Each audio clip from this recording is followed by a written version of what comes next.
andyan si Celine, May, edi nagkita na kayo. Ang daming nagtatanong kung ba't na kami ni Celine kasi nga nakikita nyo naman ulit siya sa aming warehouse. Sa mga di nakakalam, si Celine yung aking ex-sister. Demoted siya to manager. Yes, sa akin pa rin nagtatrabaho si Celine, pero hindi kami bate. Kaya laging sold out to, lakas maka-glass skin.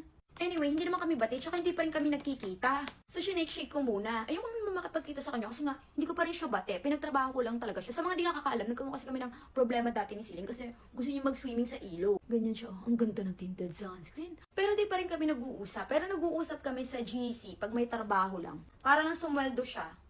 Doon lang kami nag-uusap. Pero hindi pa kami nagsasama. Kumain ganyan. Hindi, ang ganda. First layer pa lang, may coverage na. Pero tinaasan ko naman yung kanyang salary. Mahirap siya lumabas yung lotion pag bago. Placado! Glass skin from head to toe. Ang bango. Ang bango na ito. Yes. Kailangan ko labanan ng sister niya, Dudong. Pino kasi mga skin nila. Pati si Dudong, ang color niyan, papel.